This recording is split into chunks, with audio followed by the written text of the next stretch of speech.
बिस्मिल्लाहिर्रहमानिर्रहीम। Dear students, अस्सलाम वालेकुम।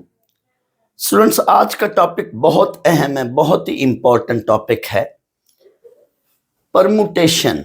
स्टूडेंट्स, परमुटेशन के लिए मेरे पास बड़ी वंडरफुल डिस्कशन है, बड़ी उम्दा डिस्कशन है। आपने इंशाल्लाह मेरे लेक्चर को सुनना है। आपको सुनकर लेक्चर इंशाल्लाह बहुत बेहतरीन इंफॉर्मेशन मिलने वाली है। प्लीज सुनिएगा मेरे लेक्चर को। स्टूडेंट्स, परमुटेशन की डेफिनेशन बताने से पहले मैंने एक एग्जाम्पल ली है, एक ये एग्जाम्पल और एक ये। इस एग्जाम्पल के बाद जब मैं डेफिनेशन पर जाऊंगा तो इंशाल्लाह आपको बहुत अच्छी समझ आने वाली। Let we have 3 digits 1, 2 and 3। ये कोई से मैंने 3 डिजिट्स आप ले सकते हैं। मैंने ये 1, 2, 3 लिए, आप कोई से भी 3 डिजिट्स ले सकते हैं। सपोज ये मेरे पास 3 डिजिट्स हैं। हमें करना क्या है? वी सेलेक्ट और चूज ऑल 3 डिजिट्स, तीनों के तीनों डिजिट्स लेने हैं और क्या करना है? And arrange them in different ways और डिफरेंट ऑर्डर। ऑर्डर बहुत मैटर करेगा। जो हम टॉपिक डिस्कस करने जा रहे हैं परमुटेशन का, इसमें बच्चों ऑर्डर की बड़ी अहम डिस्कशन है। ऑर्डर की बड़ी इसमें जरूरी बात है। ऑर्डर जरूर इसमें मैटर कर रहा है। ऑर्डर, मैं इस पर आऊंगा कि ऑर्डर से क्या मुराद है।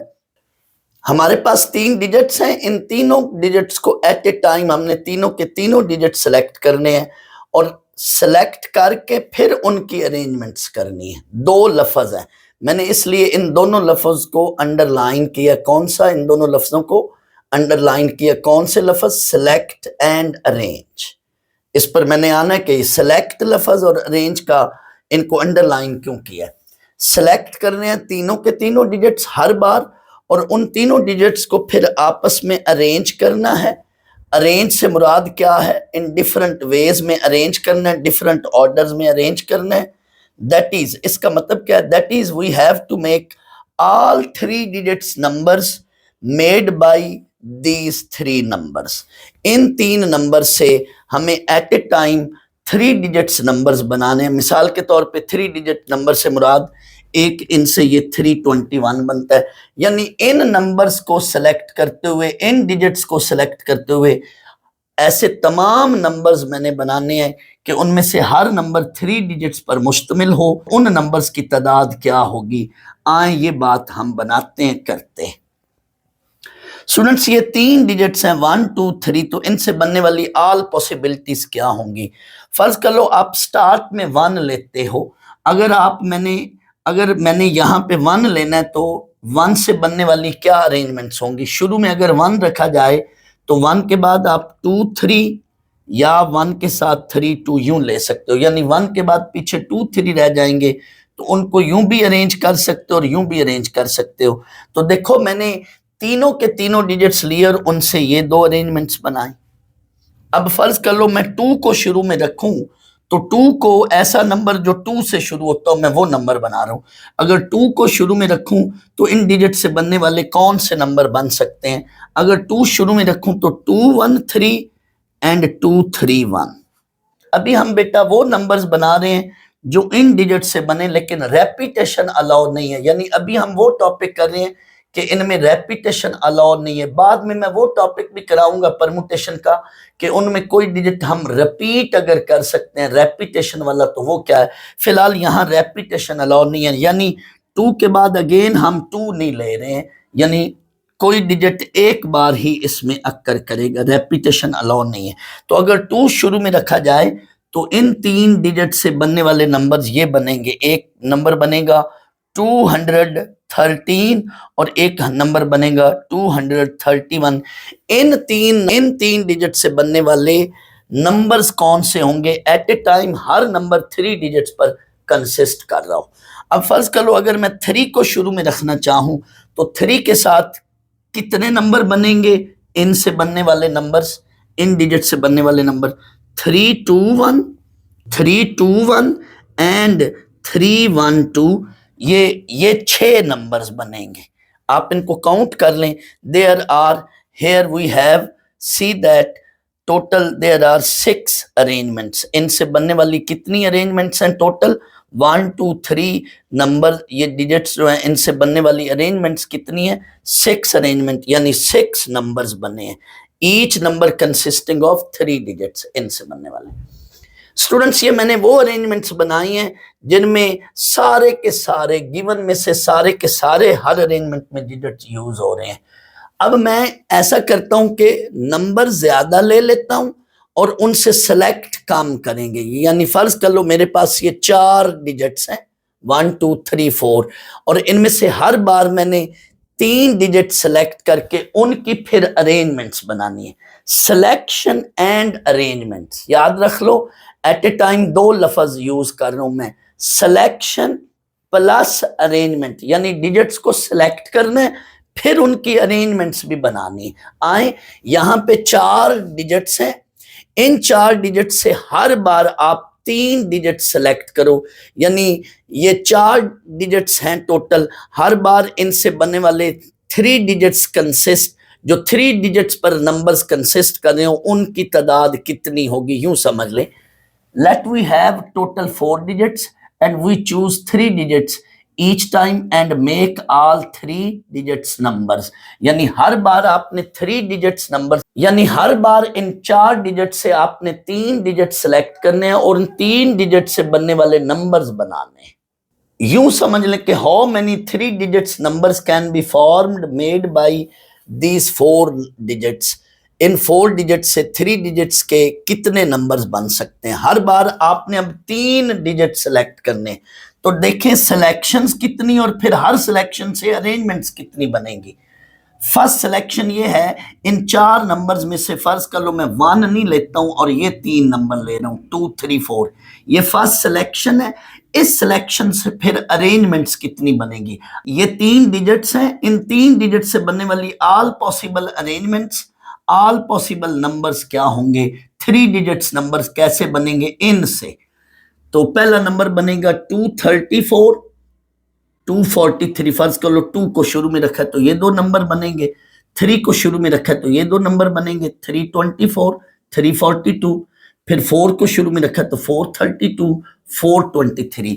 तो फर्स्ट सिलेक्शन ये है, इस सिलेक्शन से फिर आगे अरेंजमेंट्स ये बनी है। अरेंजमेंट से मुराद 3 डिजिट्स नंबर ये बने। 1 मैंने इस सिलेक्शन में नहीं लिया, फर्ज कर लो पहले मैं 1 नहीं लेता हूं, फिर मैं 2 नहीं लेता हूं, फिर मैं 3 नहीं लूंगा उसमें से, फिर मैं 4 की सिलेक्शन नहीं करूंगा। तो बारी बारी इस तरह से ये सिलेक्शन बनाई। सेकंड सिलेक्शन में अब फर्ज करो मैंने 2 नहीं लिया, तो ये डिजिट्स लिए, ये डिजिट्स लिए। अब इन डिजिट्स से बनने वाली ऑल पॉसिबल अरेंजमेंट्स या ऑल पॉसिबल नंबर, हर नंबर 3 डिजिट्स का बनाना है। इन 4 में से हर नंबर कितने डिजिट्स का बनाना है, 3 डिजिट्स का। तो इनसे अब बनने वाले कितने नंबर्स होंगे, इन डिजिट से बनने वाला एक नंबर ये है, एक ये है, एक ये है, एक ये है। अगर 1 शुरू में रखें तो ये 2 बनेंगे, अगर 3 शुरू में रखें तो ये 2 बनेंगे, अगर 4 शुरू में रखें तो ये 2 बनेंगे। इसी तरह से जैसे ये बना। फिर थर्ड सिलेक्शन ये है, इनसे बनने वाले ये नंबर है। फिर फोर्थ सिलेक्शन ये है, इनसे बनने वाले ये नंबर है। यानी बारी बारी एक एक नंबर मैं मिस करता गया हूं, उसकी सिलेक्शन नहीं की, अदर लिए हैं और उनसे बनने वाली ऑल पॉसिबल अरेंजमेंट्स। तो सुनो बच्चों गौर से, 4 नंबर्स में से 3 नंबर्स की ये 4 सिलेक्शंस बनी है और हर सिलेक्शन में अरेंजमेंट्स कितनी बन रही है, 6। आए ऑल पॉसिबल अरेंजमेंट्स यानी ऑल पॉसिबल नंबर्स कितने बने। So all possible 3 digits numbers यानी arrangements form by these 4 digits, these are 6, हर एक में 6 है, 6 + 6 + 6 + 6, टोटल 24 नंबर्स बने हैं। इन 4 डिजिट से हर बार अगर आप 3 डिजिट सेलेक्ट करें और उन 3 डिजिट से बनने वाले नंबर्स बनाएं, each number consisting of 3 digits, यानी हर नंबर 3 डिजिट्स का है, तो उन नंबर्स की तादाद कितनी बन रही है, 24। सिलेक्शंस 4 हैं, 4 में से हर बार 3 नंबर लिए तो 4 सिलेक्शन बनी है और each selection consisting of 6 arrangements. Her selection में यानी हर सिलेक्शन में 6 अरेंजमेंट्स है, 6 नंबर्स हैं और उनको ऐड करें तो ये टोटल 24 नंबर है। आए अब डेफिनेशन पर, परमुटेशन की डेफिनेशन पर अब आप पहुंच गए। Let we have total n things, हमारे पास n थिंग्स हैं, उसमें से सिलेक्ट या पिक या चूज, जो मर्जी लफज समझ लें, सेलेक्ट कर रहे हैं, पिक कर रहे हैं या चूज कर रहे हैं, कितनी आर थिंग। ये आर हमेशा n से लेस होगा या ज्यादा से ज्यादा आर की तादाद n के इक्वल हो सकती। हम उसमें से आर सेलेक्ट कर रहे हैं n में से, तो इन आर चीजों की सिलेक्शन और फिर उनकी arrangement, these are things each type, select r thing कर रहे हैं, and arrangement of these are things, and arrangement of these are things यानी all possible arrangements denoted by npr permutation, p mean permutation and total things, r वो thing जो उसमें से select किए हैं। इसको यूं भी डिनोट करते हैं, इसको यूं भी डिनोट करते हैं, npr या pnr, एक ही बात, हम ज्यादातर ये नोटेशन यूज करेंगे npr, and it is given by, इसका फार्मूला ये है, npr is equal to n factorial और नीचे इनके डिफरेंस का फैक्टोरियल, ऊपर n का फैक्टोरियल, यहां जो ये चीज ऊपर होगी इधर ऊपर उसी का फैक्टोरियल, नीचे इन दोनों के डिफरेंस का factorial, n minus r factorial, where r is less than or equal to n।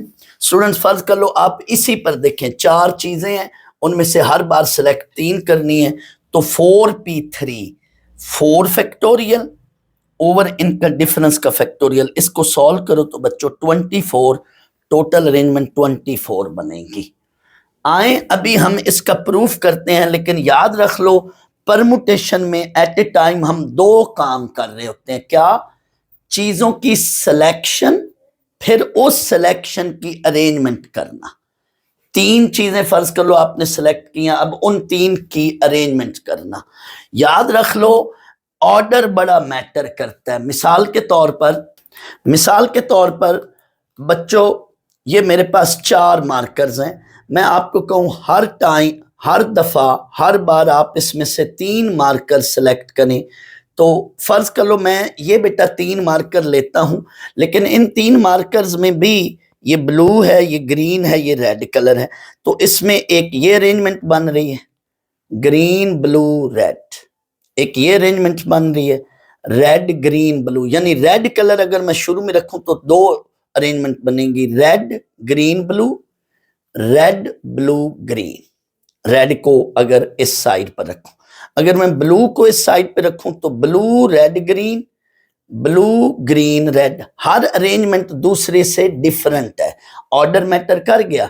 Order mean उनमें तरतीब बदलने से पहले वाली अरेंजमेंट और नई वाली अरेंजमेंट में फर्क पड़ जाए। ये देखो ब्लू ग्रीन रेड, अब इनको बदलें ब्लू रेड ग्रीन, तो इन चीजों में ऑर्डर मैटर जरूर करे। डिजिट्स को बदलने से, कलर्स को बदलने से चीज की शक्ल बदल जाएगी, चीज का पैटर्न बदल जाएगा, चीज का मानी बदल जाएगा, मकसद बदल जाएगा, अरेंजमेंट में उसका नया नाम बन जाएगा। पहले की बजाय नई चीज, डिजिट्स को बदलेंगे तो नया नंबर बन जाएगा, इधर कलर्स की अरेंजमेंट नई अरेंजमेंट बन जाएगी। इट मीन वो अरेंजमेंट जिसमें ऑर्डर मैटर करेगा उसको परमुटेशन कहते हैं।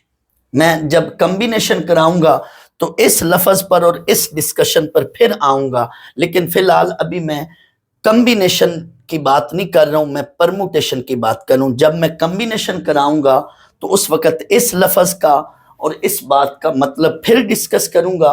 परमुटेशन अलग चीज है, कॉम्बिनेशन अलग चीज है। फिलहाल परमुटेशन क्या है? चीजों को सेलेक्ट करना और उन सेलेक्ट की हुई चीजों पर फिर different arrangement banana, selection and arrangement. तो आए अब हम इसका प्रूफ करते हैं।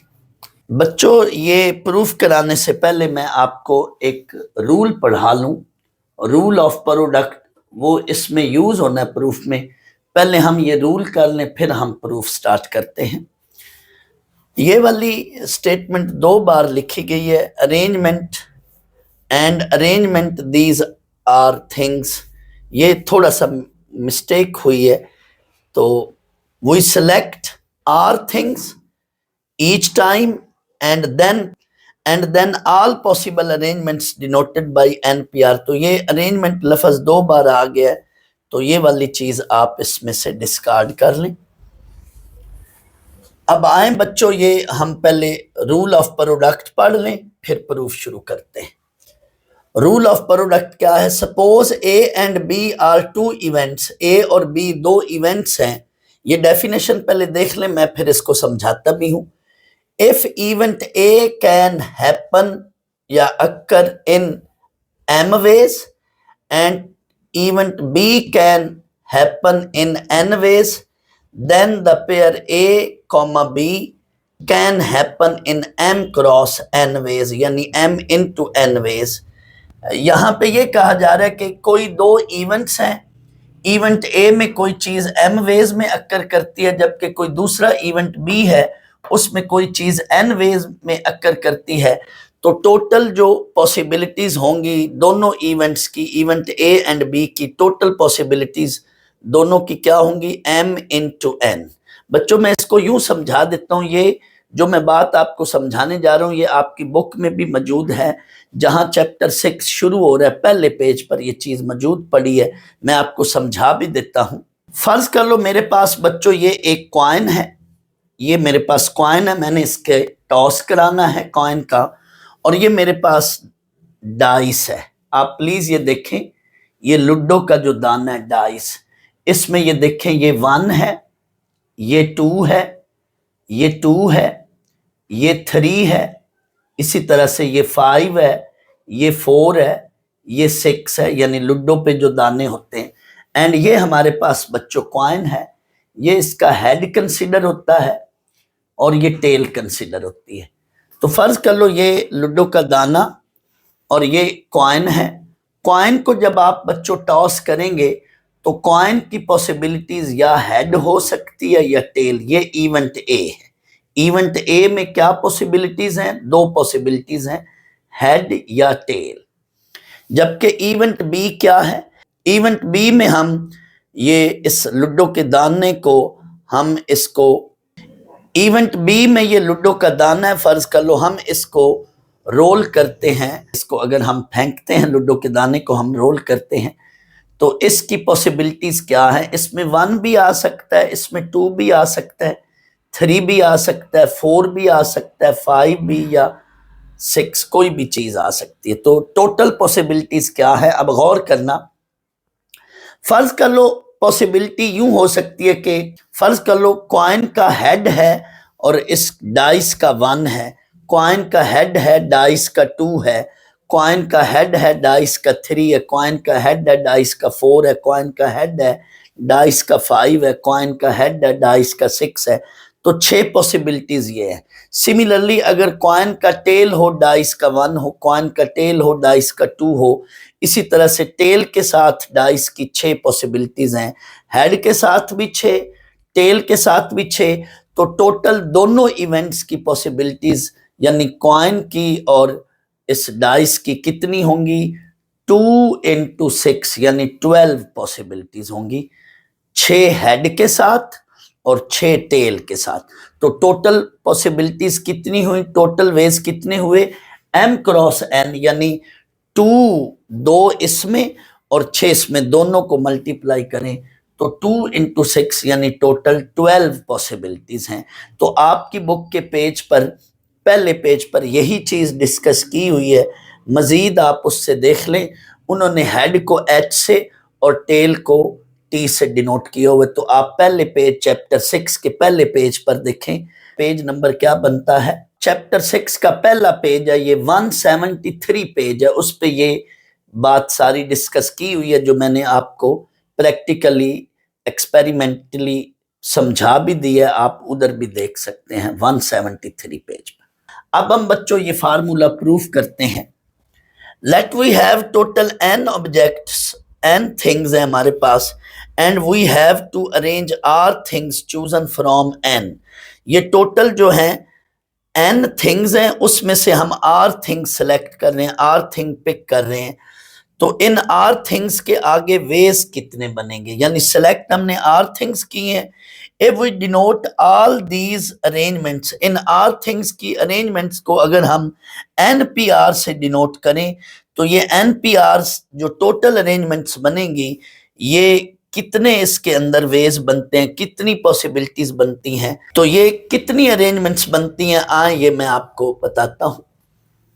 अब इसके लिए आप देखें कि first object, total r objects हैं, एन में से हमने आर ऑब्जेक्ट्स सेलेक्ट किए हैं, तो उन आर ऑब्जेक्ट्स में से जो फर्स्ट ऑब्जेक्ट है उसके लिए कितने चॉइसेस या कितने वेज बनते हैं, उसके लिए बेटा एन चॉइसेस हैं। क्या मतलब इसका, ये इस स्टेटमेंट का क्या मतलब है, ये बात बच्चों मैं इधर से आपको समझा देता हूं। फर्ज कर लो मेरे पास टोटल 4 नंबर्स हैं, इनमें से हमने 3 नंबर सेलेक्ट करने, यानी हमने कितनी सिलेक्शन करनी है, 3 डिजिट्स की।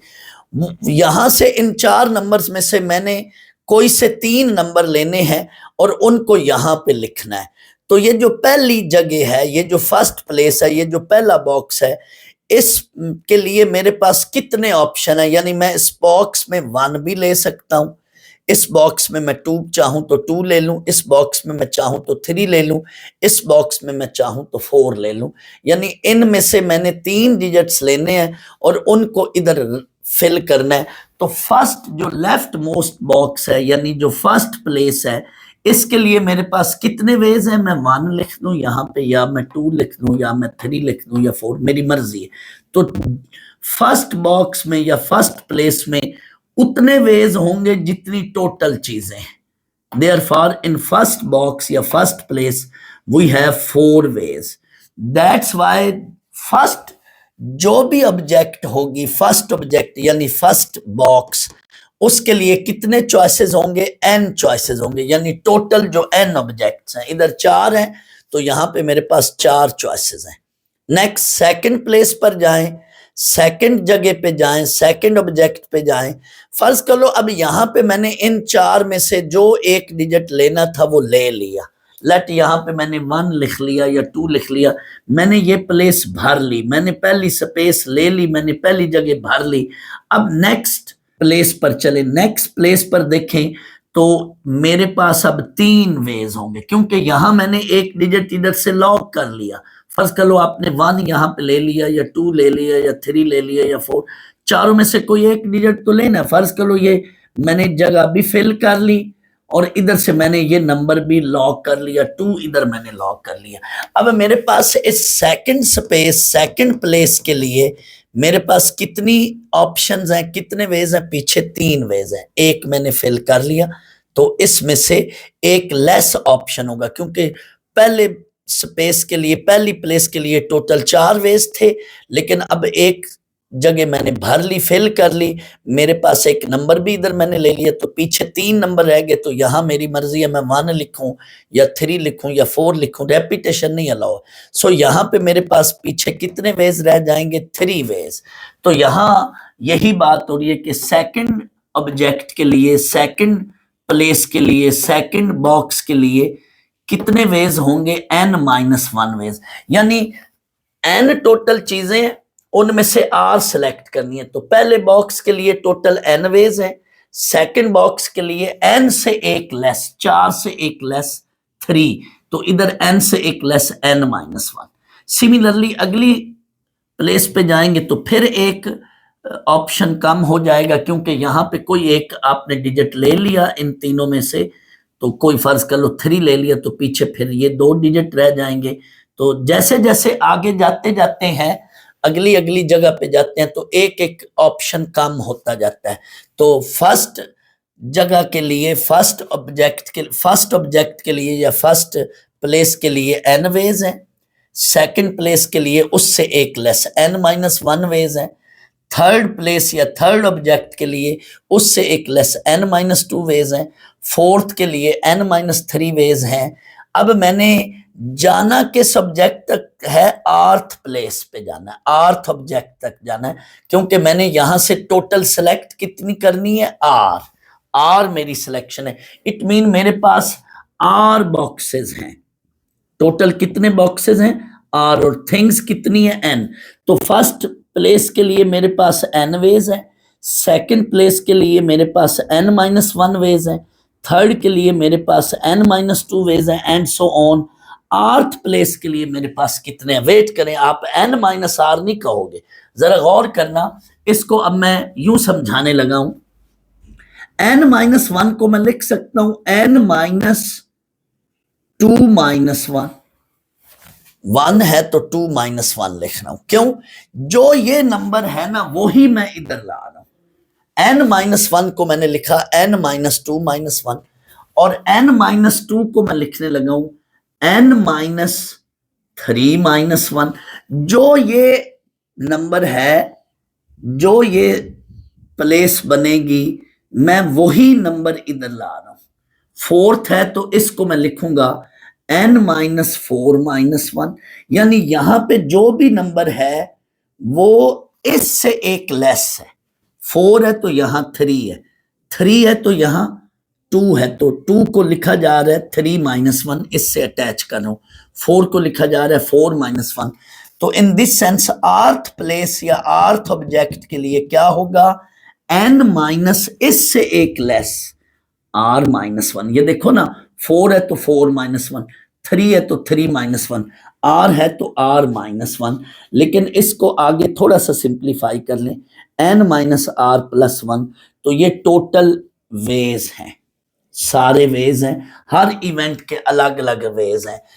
फर्स्ट के लिए इतने वेज, सेकंड इवेंट के लिए इतने वेज, थर्ड इवेंट के लिए इतने वेज, फोर्थ इवेंट के लिए इतने वेज, यानी हर एक के अलग अलग वेज हैं। और इस रूल के तहत ऑल पॉसिबिलिटीज फिर क्या होंगी? इन सब को क्या करेंगे? हम मल्टीप्लाई करेंगे। सो ऑल अरेंजमेंट्स को हमने NPR से डिनोट किया था बाय द प्रोडक्ट रूल। इन सब को हम क्या करेंगे? मल्टीप्लाई करेंगे। So by product rule all possibilities या ऑल वेज या ऑल अरेंजमेंट्स, पॉसिबिलिटीज, वे या अरेंजमेंट एक ही बात, वो होंगे। इन सब को क्या करेंगे? मल्टीप्लाई करेंगे। और ये ऑल अरेंजमेंट किसके इक्वल है? NPR के। ये वाला इन सब को आपस में हम क्या कर रहे हैं? मल्टीप्लाई कर देंगे। बस यही आंसर है हमारा। लेकिन हमने फैक्टोरियल में बनाना है, तो जब भी किसी एक्सप्रेशन को फैक्टोरियल में बनाना हो, ये देखो ना, इससे एक एक कम हो रहा है और ये आखिरी डिजिट है, तो इससे प्रीवियस जो भी नंबर होगा, इससे पिछला नंबर क्या बनता है? n-r। इसके फैक्टोरियल से मल्टीप्लाई डिवाइड कर दें। फैक्टोरियल बनाने के लिए क्या है? जो भी लास्ट नंबर हो, फर्ज कर लो मैं कहता हूं 9 इंटू 8 इंटू 7 है, मैं कहता हूं इसको फैक्टोरियल फॉर्म में कन्वर्ट करो, तो आप अगला स्टेप क्या करोगे? फैक्टोरियल फॉर्म में कन्वर्ट करने के लिए क्या करोगे? इससे लास्ट डिजिट 6 फैक्टोरियल से मल्टीप्लाई एंड डिवाइड, 7-1 करके उसके फैक्टोरियल से मल्टीप्लाई डिवाइड करोगे। तो इधर भी यही काम किया, n-r फैक्टोरियल से मल्टीप्लाई डिवाइड किया। तो अब ये ऊपर क्या बन जाएगा? ऊपर बन जाएगा n फैक्टोरियल और नीचे क्या है? n-r factorial. ये हमारा फाइनल आंसर है, यही प्रूफ करना था। आपकी बुक में इस प्रूफ के बाद एक नोट है कि अगर n और r इक्वल हो, if r is equal to n, तो इसमें r की जगह n ले लो इस फार्मूले में, npn, तो ये फार्मूला बनेगा ऊपर n फैक्टोरियल, नीचे r की जगह n factorial over n-n, 0 factorial मैंने बताया हुआ है ये 1 होता है, तो ये n फैक्टोरियल बन जाएगा। इट मीन जब npn हो तो आंसर क्या होएगा? n factorial. मसलन 7p7 7 फैक्टोरियल, 6p6 6 फैक्टोरियल। तो ये भी याद रखना है कि npn हो तो डायरेक्ट आंसर क्या होगा? n factorial. तो ये बच्चों याद रख लें, npr का फार्मूला क्या है? ऊपर n फैक्टोरियल, नीचे इनके डिफरेंस का फैक्टोरियल। बच्चों मैं ये चीज डायरेक्ट आपको कैलकुलेटर से भी क्वेश्चंस के अंदर समझाऊंगा कि NPR को हम डायरेक्ट कैलकुलेटर से कैसे निकालते हैं। फिलहाल ये आपका प्रूफ कंप्लीट हो गया। उम्मीद है इंशाल्लाह आपको अच्छी समझ आई होगी। बच्चों इसका प्रूफ जो है वो फेडरल बोर्ड में वैसे तो कभी नहीं आज तक आया, लेकिन मैं आपको ये इसका बैकग्राउंड क्या है, ये बना कैसे है, NPR is equal to n factorial over n-r factorial, ये बना कैसे है, यानी सीन बिहाइंड स्क्रीन क्या है, तो इसलिए मैंने मुनासिब समझा कि आपको इसका प्रूफ करा लूं। तो आपके बुक का पेज 176 जो है उस पर ये प्रूफ पड़ा है, आप उधर से भी देख लेना। आपकी बुक का पेज 176 उस पे ये प्रूफ पड़ा है, आप बुक से भी देख सकते हैं। और उसमें आपने ये यहाँ पे इनको चाहिए था बुक वालों को कि फर्स्ट ऑब्जेक्ट की बजाय वो लिखते first place can be field, first place can be field, जैसे मैंने अभी बताया था, इन एन वेज, वेज लिख देते चॉइसेस की बजाय एन वेज, फिर वो बच्चों को सही क्लिक करता। बहरहाल उन्होंने फर्स्ट ऑब्जेक्ट यानी उस सिलेक्शन में से जो हम फर्स्ट थिंग सिलेक्ट करेंगे, यानी उस गिवन चीज़ों में से जो हम फर्स्ट थिंग सिलेक्ट करेंगे, चूज करेंगे, उसके लिए हमारे पास कितने वेज हैं। वो ऑब्जेक्ट कह रहे हैं, मैं कहता हूँ कि इसकी बजाय वो बॉक्स कह लें या फर्स्ट प्लेस कह लें तो वो ज़्यादा समझ आनी थी। तो फर्स्ट प्लेस के लिए उतने ही वेज होंगे जितनी टोटल चीज़ें हैं। सेकंड के लिए उससे एक लेस करें, क्योंकि एक हमने ऑलरेडी पिक कर लिया, पीछे n-1 चीज़ें रह गई हैं। जैसे यहाँ 4 हैं तो 4 में से एक ले लिया हमने, और बॉक्सेस एक ले ली हमने, पीछे 3 रहेंगी। और बॉक्सेस कितने होने हैं? उतने बॉक्सेस होने हैं जितनी टोटल सेलेक्ट करनी है। यहाँ पे मैंने 3 बॉक्सेस की बात की, यहाँ पे मैंने R बॉक्सेस की बात की, क्योंकि टोटल जो चीज़ें उधर से सेलेक्ट करके इसमें फिल करनी है, हमारे पास टोटल बॉक्सेस R हैं, क्योंकि सिलेक्ट R करने। तो जैसे जैसे अगले बॉक्स पर जाते जाएंगे एक एक ऑप्शन कम होता जाएगा, क्योंकि हमने पिछले बॉक्स को फिल कर लिया होगा, वो बॉक्स भी फिल हो चुका है और उधर से हर एक चीज़ भी इधर हमने लेकर रख ली है। तो जैसे जैसे आगे जाते जाएंगे एक एक ऑप्शन कम होता जाएगा। तो इस तरह से ये प्रूफ बना है, n-1, n-2, n-3, और जाना कहाँ पर है? आर्थ पर। लेकिन आर्थ प्लेस के लिए, आर्थ बॉक्स के लिए आपने फिर ये वाली चीज़ बनाई है, इसका भी मैं आपको बता चुका हूँ। तो इन सब का प्रोडक्ट लेकर ये प्रूफ बना। टोटल n थिंग्स हैं, टोटल n थिंग्स हैं, और उसमें से सिलेक्ट या चूज हमने कितनी करनी है? R। तो उसके लिए ये प्रूफ बनता। बच्चों इस टॉपिक के अंदर जैसे थोड़ी देर पहले मैंने कहा कि ऑर्डर जो है वो बहुत ज़रूरी चीज़ है, ऑर्डर ज़रूर मैटर करेगा। परमुटेशन के अंदर चीज़ों के साथ ऑर्डर ज़रूर मैटर करेगा, लेकिन कम्बिनेशन का जब मैं टॉपिक पढ़ाऊंगा तो उधर ये ऑर्डर वाली जो चीज़ है ये मैटर नहीं करती। ये बात आपको तभी क्लियर होगी ऑर्डर वाली बात के जब मैं बच्चों आपको परमुटेशन के बाद कम्बिनेशन का टॉपिक पढ़ाऊंगा, तो उसमें इंशाल्लाह ये चीज़ें और वाजे हो जाएंगी। 6.3 पे जब हम पहुंचेंगे तो फिर मैं इसी टॉपिक को दोबारा परमुटेशन और साथ उसके जब मैं कम्बिनेशन का टॉपिक शुरू करूंगा तो इन दोनों के दरमियान मैं कंपैरिजन बताऊंगा, और वो क्वेश्चन जो परमुटेशन से सॉल्व होते हैं, परमुटेशन के फार्मूले से, और वो क्वेश्चन जो कम्बिनेशन के फार्मूले से सॉल्व होते हैं, उनके दरमियान मैं इंशाल्लाह कंपैरिजन बताऊंगा। तब जाके चीज़ें और अच्छी तरह से क्लियर होंगी। अब हम इस प्रूफ की मदद से बच्चों एक्सरसाइज के प्रॉब्लम्स करेंगे। एक्सरसाइज 6.2 डायरेक्ट हम ये फार्मूला लगाएंगे और हम फिर इस फार्मूले की मदद से आगे कैलकुलेशन करेंगे, और ये जो कैलकुलेशन है मैं डायरेक्ट कैलकुलेटर से आपको इंशाल्लाह समझाऊंगा। एक्सरसाइज 6.2 का जो पहला सवाल है उसमें हमें पहले पार्ट में फिर यही प्रूव करने को कहा जा रहा है। Prove the following for n belongs to n। ये फर्स्ट पार्ट है, NPR is equal to n factorial over n minus r factorial. तो ये देख लें, यहाँ ज़रा और अच्छी तरह से समझ आएगी। यहाँ मैंने अपने स्टाइल से किया है, मैंने प्लेसेस ही लिखी हैं। बुक में यहाँ ऑब्जेक्ट लिखा था, अब मैंने प्लेसेस या बॉक्स लिखे हैं यहाँ पे, तो इसकी और अच्छी समझ आएगी। यहाँ से भी ये प्रूफ देख सकते हैं। Let we have total n things, total n things हैं, और इसमें से हमने चूज कितनी करनी है? And we have to choose r things from these n। Total फर्ज कर लो हमारे पास चीज़ों की तादाद है n, और हम उन n तादाद में से r तादाद सेलेक्ट कर रहे हैं, r चीज़ें पिक कर रहे हैं। Let we have r places to fill these r things. जो हमने r चीज़ें सेलेक्ट की हैं, पिक करनी हैं, उन चीज़ों को हमने बॉक्सेस में रखना है, प्लेसेस में रखना है। और हमने कितनी प्लेसेस रखेंगे? प्लेसेस भी आर प्लेसेस ही रखेंगे, यानी जितनी चीज़ें सेलेक्ट करनी है उनको जिस जगह पे रखना है वो जगह भी आर ही हैं, क्योंकि आर चीज़ों के लिए आर प्लेसेस ही हम रखेंगे। इस बात को समझाने के लिए उसी तरह से मैंने पहले ये बात लिख दी है कि फर्ज कर लो 4 टोटल डिजिट्स हैं और इसमें से सिलेक्ट मुझे 3 डिजिट्स करने हैं। दैट्स वाई मैं 3 बॉक्सेस बना रहा हूं। जितनी चीजें सिलेक्ट करनी है आप प्लेसेस या बॉक्सेस भी उतने बना लें, 3 बॉक्सेस बनाएं। अब इन 4 में से मुझे यहां पहले बॉक्स में कोई एक चीज लेनी है। 4 डिजिट्स हैं, कोई एक डिजिट मुझे यहां लेकर इसमें रखना है, फिल करना है फर्स्ट बॉक्स को, फर्स्ट प्लेस को।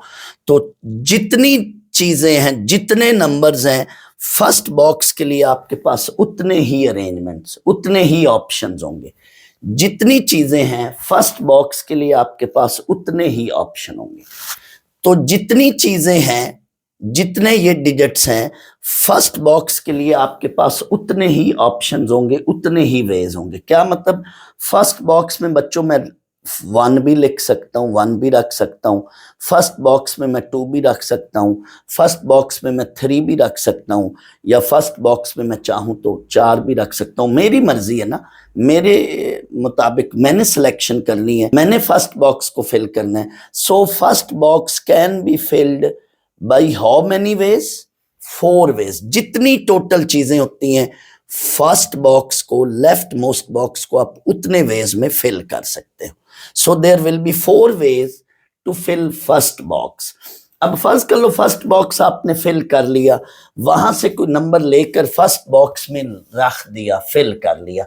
लेट आपने 2 लिया है और वो इस बॉक्स में आपने 2 रख लिया, यानी फर्स्ट बॉक्स फिल हो गया। अब जो है, यानी इधर से ये नंबर भी गायब, फर्स्ट बॉक्स भी गायब, यानी अब मैंने सेकंड बॉक्स में आना है। फर्स्ट बॉक्स का काम हो चुका है, यानी फर्स्ट बॉक्स मैंने लॉक कर दिया, दूसरे लफ्जों में यूं कह। अब मैंने सेकंड बॉक्स में आना है। अब मेरे पास पीछे 3 डिजिट्स बचे हैं। मैंने कोई एक डिजिट इसमें से लेकर रख लिया था, बाकी मेरे पास जो 3 डिजिट बचे हैं, अब मेरी मर्जी है यहां पे मैं फिल 1 को रख लूं, इस बॉक्स को मैं 1 से फिल कर लूं, 3 रख लूं, 3 से फिल कर लूं, या 4। इट मींस सेकंड बॉक्स में मेरे पास 3 वेज हैं। जो भी यहां मैंने डिजिट रख लिया होगा, जो मर्जी आप इधर डिजिट रख चुके होंगे, उसके बाद जाहिर है पीछे 3 डिजिट्स ही बचेंगे। रेपिटेशन अलाउ नहीं है। हम जितने भी अभी फिलहाल सवाल करेंगे उनमें रेपिटेशन अलाउ नहीं है, यानी अगर यहां आपने 2 रखा है तो दोबारा यहां 2 नहीं लेंगे। तो अब मेरे पास यहां पे फिर जाहिर है कितने वेज बनेंगे? 3 वेज। जैसे जैसे आप अगली प्लेस पर जाएंगे, अगले बॉक्स पे जाएंगे, एक एक वे, एक एक ऑप्शन कम होता जाएगा, क्योंकि हम ऑलरेडी प्रीवियस बॉक्सेस में कोई ना कोई डिजिट रख चुके हैं, तो पीछे एक एक डिजिट कम होता जा रहा है। दैट्स वाई अब इसमें 3 वेज हैं। अब फर्ज कर लो इधर मैंने 4 ले लिया, वो मैंने इधर फिल कर लिया, इस बॉक्स के अंदर 4 रख लिया, तो मेरे पास ये बॉक्स भी लॉक हो गया और इधर से ये नंबर का ऑप्शन भी गया। अब मेरे पास पीछे कितने ऑप्शन रह गए हैं, वेज रह गए हैं? मेरे पास पीछे इस थर्ड प्लेस को भरने के लिए 2 वेज रह गए। तो जैसे जैसे बच्चों आप आगे जाएंगे, आपके पास एक एक ऑप्शन कम होता जाएगा। फर्स्ट में आपके पास उतने ही वेज होंगे जितनी टोटल चीजें हैं, फिर एक एक काम करते जाएंगे और आखिर में जाकर आपको उधर से पता चल जाएगा कि कितने वेज हैं। तो आपकी मर्जी है, जरूरी नहीं है कि आप लेफ्ट मोस्ट बॉक्स से शुरू करें, आप राइट मोस्ट बॉक्स से शुरू कर लें तो भी यही तरीका था। यानी कोई बच्चा कहता नहीं मैं पहले ये फिल करना चाहता हूं, फिर ये, तो आप देखें इसके लिए आपके पास 4 वेज होंगे, फिर इसके लिए 3 वेज होंगे, फिर इसके लिए 2 वेज होंगे। अब आए इसी बात को यहां पे डिस्कस करते हैं। सो फर्स्ट प्लेस या फर्स्ट बॉक्स को हम कितने वेज में फिल करेंगे? We have r ways. ये भी जुमला लिख सकते हैं या इसकी जगह ये भी लिख सकते हैं, first box can be fill by r ways, या ये मैंने जो जुमला लिखा है कि फर्स्ट प्लेस के लिए मेरे पास आर वेज है, फिल लफ्ज लिख लें या जस्ट इतना लिख लें फर्स्ट प्लेस के लिए वी हैव आर वेज, या यूं कह लें first place can be filled by r ways. Now second place can be filled by, sorry ये आर नहीं, यहां बेटा एन होना है और यहां n-1। First place can be filled by, जितनी टोटल चीजें हैं n चीजें हैं तो n वेज होंगे। सेकंड प्लेस के लिए कितने वेज होंगे, n-1, एक उससे कम। टोटल r बॉक्सेस हैं, ये जो अब मैंने नीचे बनाई हुए ना ये बॉक्सेस, इन बॉक्सेस की तादाद क्या है 1 2 3 एंड सो ऑन, ये r बॉक्सेस हैं। तो फर्स्ट बॉक्स के लिए मेरे पास n वेज है, सेकंड बॉक्स के लिए मेरे पास n-1 वेज है, उसी तरह से टोटल 4, फिर उससे एक कम, इस तरह से यहां भी यही बात। थर्ड प्लेस के लिए मेरे पास एक एक लेस करते जाएं टोटल में से n-2 वेज, यानी आपने पहला बॉक्स भी भर लिया, दूसरा भी बॉक्स भर लिया, जाहिर है अब n चीजें थी, 2 उसमें से इधर फिल कर ली हैं, 2 इधर रख ली हैं बॉक्स में, तो पीछे जो रह गई हैं वो फिर उनमें से एक काम करेंगे, तो n-2 वेज होंगे यहां पे इसके लिहाज से। सिमिलरली आगे चलते जा रहे हैं। अब आप देखें आर्थ बॉक्स के लिए, ये जो आर्थ बॉक्स है इसके लिए कितने वेज होंगे। अब गौर करो, हम इनको देखते हुए आर्थ बॉक्स पर जा रहे हैं, गौर करना। फर्स्ट प्लेस है तो n वेज है, n को मैं इस फर्स्ट के साथ अटैच यूं कर रहा हूं 1-1, n को मैं लिख रहा हूं n-1-1, जो यहां नंबर है वही मैं इधर लिख रहा हूं, लेकिन n को मैं लिख रहा हूं 1-1, तो ये 0 बनता है, तो n ही रह गया। सेकंड, अब यहां फर्ज कर लो 2 डिजिट है, तो सेकंड प्लेस को मैं लिखने लगा हूं n- अब 1 को मैं लिखने लगा हूं 2-1, यानी मैं जो यहां पे नंबर है वो ही इधर लाकर समझाना चाहता हूं, तो n-1 को मैं बच्चों यूं लिख सकता हूं। अब थर्ड को n-2 वेज है, थर्ड प्लेस के लिए मैं इधर 3 लाना चाहता हूं, 3-2। आप देखो ना ये n-2 को आप ऐसे लिख सकते हो, ये देखो ना 3-1, सॉरी 3-1, तो ये 2 ही बन रहे। अब फोर्थ के लिए इसको मैं लिखूंगा n-4-1, अब आप क्लिक कर चुके हैं। सो आर्थ प्लेस के लिए n-r-1, जो भी ये आर्थ प्लेस होगी, तो ये यही चीज है, यानी जो ये नंबर है n के साथ उससे एक लेस है, 3 है तो 2 है, तो इसको मैं लिखूंगा 3-1, तो आर्थ है तो n-r-1, लेकिन इसको आप यूं लिख लें, एक ही बात है, यूं या यूं। अब ये बेटा ऑल अरेंजमेंट्स बनी है आर्थ चीजों की, यानी आर्थ बॉक्स में इतने वेज हैं, तो टोटल वेज कितने होंगे। अब रूल ऑफ प्रोडक्ट के तहत, मैंने अभी बताया था, रूल ऑफ प्रोडक्ट के तहत हर इवेंट के एलिमेंट्स को हम टोटल अरेंजमेंट्स को, हर इवेंट की टोटल अरेंजमेंट्स को आपस में हम क्या करेंगे, मल्टीप्लाई करेंगे, तो ये सारी मेरे पास अरेंजमेंट्स मिल गई। NPR, मैंने कहा ना कि if we denote these all arrangements by NPR, तो ये सारी अरेंजमेंट्स को मल्टीप्लाई करेंगे तो मुझे टोटल अरेंजमेंट्स मिल गई बाय रूल ऑफ प्रोडक्ट। इधर आपने फर्ज कर लो ये सवाल आता है तो बाय रूल ऑफ प्रोडक्ट लिखना। अब बच्चों सवाल तो फेडरल बोर्ड में वो दे सकता है ना, थोड़ी देर पहले मैंने कहा था ना कि ये प्रूफ कम ही आया फेडरल बोर्ड में, लेकिन अब उन्होंने ये क्वेश्चन में डाल दिया चीज, लिहाजा अब आपको ये करना पड़ेगा, तो यहां से ये कर लें प्रूफ। इधर जरा जल्दी क्लिक हो रहा है, बुक में उन्होंने यहां लफ्ज ऑब्जेक्ट लिखा है तो वो इतनी बच्चों को क्लिक नहीं करेगी चीज।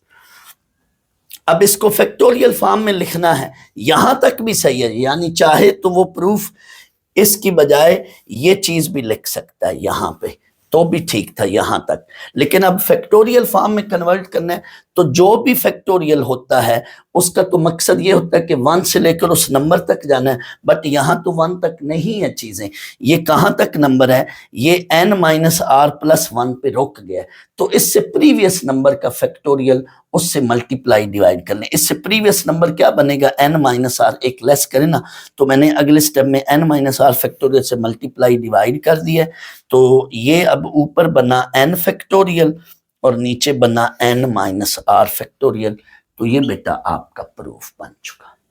ये फिगर पेपर में नहीं है ज़रूरी कि आप बनाएं, और वो भी नहीं बनानी, वो तो बनानी नहीं है, वो तो सिर्फ समझाने के लिए मैंने यहाँ पे ये एक अलग से चीज़ बनाई है। हाँ, आप चाहें तो ये फिगर बना लें। ये आर्थ बॉक्स है, तो आर्थ बॉक्स के लिए n-r+1 वेज होंगे। ये आपका प्रूफ मुकम्मल है। उम्मीद है इसकी आपको और अच्छी समझ आई होगी।